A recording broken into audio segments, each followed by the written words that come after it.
del libro Autoridad Espiritual y Poder Temporal de Guénon, capítulo 3 Conocimiento y Acción. Hemos dicho más atrás que las relaciones de los dos poderes espiritual y temporal deben estar determinadas por las de sus dominios respectivos. Reducida así a su principio, la cuestión nos parece muy simple, pues no es otra cosa, en el fondo, que la de las relaciones del conocimiento y de la acción. Podríase objetar a eso que, según lo que acabamos de exponer, los detentadores del poder temporal deben poseer también normalmente un cierto conocimiento, pero, además de que no le poseen por sí mismos y de que le reciben de la autoridad espiritual, este conocimiento no incide más que sobre las aplicaciones de la doctrina, y no sobre los principios mismos. Así pues, hablando propiamente, no es más que un conocimiento por participación. El conocimiento por excelencia, el único que merece verdaderamente este nombre en la plenitud de su sentido, es el conocimiento de los principios, independientemente de toda aplicación contingente, y es este el que pertenece exclusivamente a aquellos que poseen la autoridad espiritual, porque no hay nada en él que provenga del orden temporal, entendido incluso en su acepción más amplia. Por el contrario, cuando se pasa a las aplicaciones, uno se refiere a ese orden temporal, porque el conocimiento ya no se considera entonces únicamente en sí mismo y por sí mismo, sino en tanto que da a la acción su ley, y es en esta medida en la que el conocimiento es necesario a aquellos cuya función propia es esencialmente del dominio de la acción. Es evidente que el poder temporal, bajo sus diversas formas, militar, judicial y administrativa, está comprometido por completo en la acción, así pues, por sus atribuciones mismas, está encerrado en los mismos límites que ésta, es decir, en los límites del mundo que se puede llamar propiamente humano, comprendiendo por lo demás en este término posibilidades mucho más extensas que aquellas que se consideran lo más habitualmente. Por el contrario, la autoridad espiritual se funda toda entera sobre el conocimiento, puesto que, como se ha visto, su función esencial es la conservación y la enseñanza de la doctrina, y su dominio es ilimitado como la verdad misma. Según la doctrina hindú, los tres términos verdad, conocimiento, infinito están identificados en el principio supremo, es el sentido de la fórmula Satyam Jnanamanantam Brahma, lo que le está reservado por la naturaleza misma de las cosas, lo que no puede comunicar a los hombres cuyas funciones son de otro orden, y eso porque sus posibilidades no lo implican, es el conocimiento trascendente y supremo, según su objeto o su dominio. En la India el conocimiento, vidya, se distingue en supremo, para, y no supremo, para conocimiento que rebasa el dominio humano e incluso, más generalmente, el mundo manifestado, y que ya no es físico, sino metafísico en el sentido etimológico de este término. Debe comprenderse bien que no se trata de una voluntad de la casta sacerdotal de guardar para ella sola el conocimiento de ciertas verdades, sino de una necesidad que resulta directamente de las diferencias de naturaleza existentes entre los seres. Diferencias que, ya lo hemos dicho, son la razón de ser y el fundamento de la distinción de las castas. Los hombres que están hechos para la acción no están hechos para el puro conocimiento, y, en una sociedad constituida sobre bases verdaderamente tradicionales, cada uno debe desempeñar la función para la cual está realmente cualificado. De otro modo, todo es confusión y desorden, ninguna función es desempeñada como debería serlo, y es precisamente lo que se produce en la época actual. Sabemos bien que, en razón de esta confusión misma, las consideraciones que exponemos aquí no pueden parecer sino enormemente extrañas al mundo occidental moderno, donde lo que se llama espiritual no tiene, lo más frecuentemente, más que una relación muy lejana con el punto de vista estrictamente doctrinal y con el conocimiento desprendido de todas las contingencias. Sobre este punto, se puede incluso hacer una observación bastante curiosa. Hoy día ya nadie se contenta en distinguir lo espiritual y lo temporal como es legítimo e incluso necesario hacerlo, sino que se tiene la pretensión de separarlos radicalmente, y se encuentra justamente que los dos órdenes jamás han estado mezclados como lo están al presente, y que, sobre todo, las preocupaciones temporales jamás han afectado tanto a lo que debería ser absolutamente independiente de ellas. Sin duda es inevitable que ello sea así, en razón de las condiciones mismas que son las de nuestra época, y que hemos descrito en otra parte. Así pues, para evitar toda falsa interpretación, debemos declarar claramente que lo que decimos aquí no concierne más que a lo que llamábamos más atrás la autoridad espiritual en el estado puro, y que sería menester guardarse bien de buscar ejemplos de ella a nuestro alrededor. Si se quiere, se podrá pensar incluso que aquí no se trata más que de un tipo teórico y en cierto modo ideal, aunque, a decir verdad,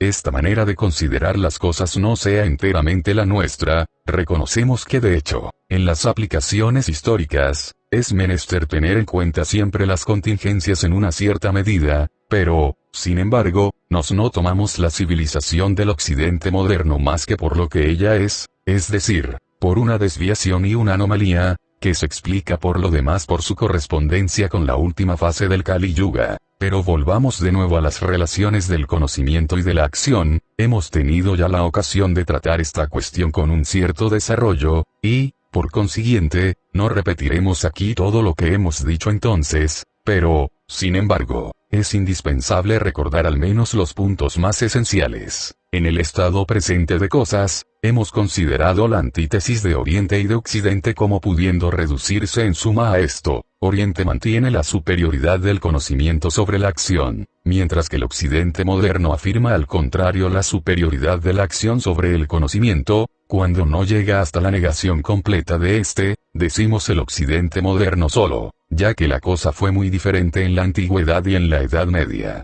Todas las doctrinas tradicionales, sean orientales u occidentales, son unánimes en afirmar la superioridad e incluso la trascendencia del conocimiento en relación a la acción, al respecto de la cual juega en cierto modo el papel del motor inmóvil de Aristóteles, lo que, bien entendido, no quiere decir que la acción no tenga también su lugar legítimo y su importancia en su orden. Pero este orden no es más que el de las contingencias humanas. El cambio sería imposible sin un principio del cual procede y que, por eso mismo de que es su principio, no puede estarle sometido, ya que es forzosamente inmóvil, siendo como es el centro de la rueda de las cosas. El centro inmóvil es la imagen del principio inmutable, y el movimiento se toma aquí para simbolizar el cambio en general, del cual no es más que una especie particular. Del mismo modo, la acción, que pertenece al mundo del cambio, no puede tener su principio en sí misma. Toda la realidad de la que es susceptible, la saca de un principio que está más allá de su dominio, y que no puede encontrarse más que en el conocimiento. En efecto, solo éste permite salir del mundo del cambio, del devenir y de las limitaciones que le son inherentes, y, cuando ha alcanzado lo inmutable, lo que es el caso del conocimiento principial o metafísico, que es el conocimiento por excelencia. Por el contrario, el conocimiento físico no es más que el conocimiento de las leyes del cambio, leyes que son solamente el reflejo de los principios trascendentes en la naturaleza. Esta, toda entera, no es otra cosa que el dominio del cambio. Por lo demás, el latín natura y el griego NLF 4 horas expresan uno y otro la idea de devenir posee en sí mismo la inmutabilidad, pues todo conocimiento verdadero es esencialmente identificación con su objeto. La autoridad espiritual, debido a que implica este conocimiento, posee también en sí misma la inmutabilidad. Por el contrario, el poder temporal está sometido a todas las vicisitudes de lo contingente y de lo transitorio, a menos que un principio superior no le comunique, en la medida compatible con su naturaleza y su carácter, la estabilidad que no puede tener por sus propios medios. Este principio no puede ser más que el que es representado por la autoridad espiritual. Así pues, para subsistir, el poder temporal tiene necesidad de una consagración que le venga de la autoridad espiritual. Es esta consagración la que hace su legitimidad, es decir, su conformidad al orden mismo de las cosas. Tal era la razón de ser de la iniciación real, que hemos definido en el capítulo precedente, y es en eso en lo que consiste propiamente el derecho divino de los reyes, o lo que la tradición extremo oriental llama el mandato del cielo. Es el ejercicio del poder temporal en virtud de una delegación de la autoridad espiritual, a la cual este poder pertenece eminentemente, así como lo explicábamos entonces. Es por lo que la palabra Melech, que significa rey en hebreo y en árabe, tiene al mismo tiempo, e incluso en primer lugar, el sentido de enviado. Toda acción que no procede del conocimiento carece de principio y no es más que una vana agitación. Del mismo modo, todo poder temporal que desconoce su subordinación frente a la autoridad espiritual es parecidamente vano e ilusorio. Separado de su principio, no podrá ejercerse sino de una manera desordenada e irá fatalmente a su pérdida. Puesto que acabamos de hablar del mandato del cielo, no estará fuera de propósito narrar aquí cómo, según Confucio mismo, debía cumplirse este mandato. Los antiguos príncipes, para hacer brillar las virtudes naturales en el corazón de todos los hombres, se aplicaban antes a gobernar bien cada uno su propio principado. Para gobernar bien sus principados, ponían antes el buen orden en sus familias. Para poner el buen orden en sus familias, trabajaban antes en perfeccionarse a sí mismos. Para perfeccionarse a sí mismos, regulaban antes los movimientos de sus corazones. Para regular los movimientos de sus corazones, hacían antes su voluntad perfecta. Para hacer su voluntad perfecta, desarrollaban sus conocimientos lo más posible. Uno desarrolla sus conocimientos escrutando la naturaleza de las cosas. Una vez escrutada la naturaleza de las cosas, los conocimientos alcanzan su grado más alto. Habiendo llegado los conocimientos a su grado más alto, la voluntad deviene perfecta. Siendo la voluntad perfecta, los movimientos del corazón se regulan. Estando regulados los movimientos del corazón, todo el hombre está exento de defectos. Después de haberse corregido a sí mismo, se establece el orden en la familia. Reinando el orden en la familia, el principado es bien gobernado. Estando bien gobernado el principado, pronto todo el imperio goza de la paz. Talló, primera parte, traducción del Pecoumbreur. Se deberá reconocer que hay aquí una concepción del papel del soberano que difiere singularmente de la idea que uno puede hacerse de él en el occidente moderno, y que, por otra parte, hace mucho más difícil su desempeño, aunque le da también un alcance completamente diferente, y se observará, particularmente, que el conocimiento se indica expresamente como la condición primera del establecimiento del orden. Incluso en el dominio temporal, es fácil comprender ahora que la inversión de las relaciones del conocimiento y de la acción, en una civilización, es una consecuencia de la usurpación de la supremacía por el poder temporal. En efecto, debe pretender entonces que no hay ningún dominio que sea superior al suyo, el cual es precisamente el de la acción. Sin embargo, si las cosas se quedan ahí, no llegan todavía hasta el punto en que las vemos actualmente, punto donde se niega todo valor al conocimiento. Para que ello sea así, es menester que los kshatriyas mismos hayan sido desposeídos de su poder por las castas inferiores. En particular, el hecho de acordar una importancia preponderante a las consideraciones de orden económico, que es un carácter muy llamativo de nuestra época, puede considerarse como un signo de la dominación de los Vaisyas, cuyo equivalente aproximado lo representa en el mundo occidental la burguesía,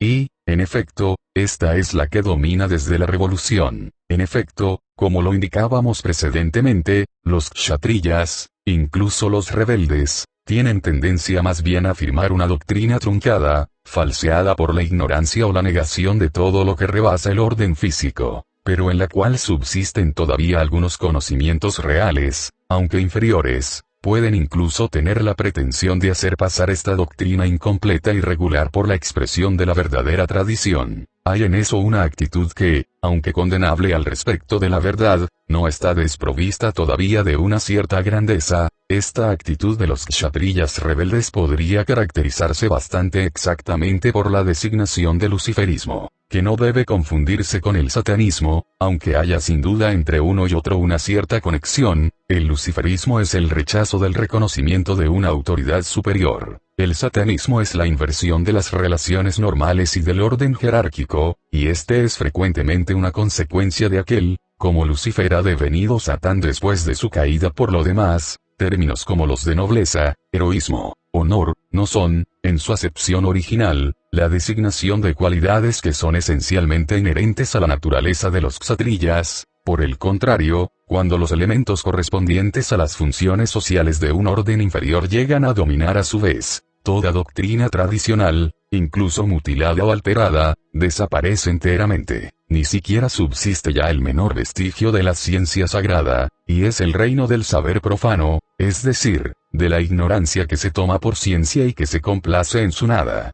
Todo eso podría resumirse en estas pocas palabras: la supremacía de los brahmanes mantiene la ortodoxia doctrinal, la revuelta de los kshatriyas lleva a la heterodoxia, pero, con la dominación de las castas inferiores, es la noche intelectual, y es ahí donde se encuentra hoy día Occidente, que amenaza por otra parte con extender sus propias tinieblas sobre el mundo entero. Se nos reprochará quizás hablar como si hubiera castas por todas partes, y extender indebidamente a toda organización social unas denominaciones que no convienen propiamente más que a la de la India, y sin embargo, puesto que estas denominaciones designan en suma funciones que se encuentran necesariamente en toda sociedad, no pensamos que esta extensión sea abusiva. Es verdad que la casta no es solamente una función, que es también, y ante todo, aquello que, en la naturaleza de los individuos humanos, les hace aptos para desempeñar esa función preferentemente a toda otra. Pero estas diferencias de naturaleza y de aptitudes existen también por todas partes donde hay hombres. La diferencia entre una sociedad donde hay castas, en el verdadero sentido de la palabra, y aquella donde no las hay, es que, en la primera, hay una correspondencia normal entre la naturaleza de los individuos y las funciones que ejercen, bajo la sola reserva de los errores de aplicación que no son en todo caso más que excepciones, mientras que, en la segunda, esta correspondencia no existe, o, al menos, no se encuentra más que accidentalmente, y este último caso es el que se produce cuando la organización social carece de base tradicional. Apenas hay necesidad de hacer observar que las clases sociales, tales como se entienden hoy día en Occidente, no tienen nada en común con las verdaderas castas y que todo lo más no son sino una especie de contrahechura sin valor ni alcance, puesto que en modo alguno se fundan sobre la diferencia de las posibilidades implícitas en la naturaleza de los individuos. En los casos normales, hay siempre algo comparable a la institución de las castas, con las modificaciones requeridas por las condiciones propias de tal o cual pueblo. Pero la organización que encontramos en la India es la que representa el tipo más completo, en tanto que aplicación de la doctrina metafísica al orden humano, y solo esta razón bastaría en suma para justificar el lenguaje que hemos adoptado, preferentemente a todo otro que hubiéramos podido tomar de instituciones que tengan, por su forma más especializada, un campo de aplicación mucho más limitado, y,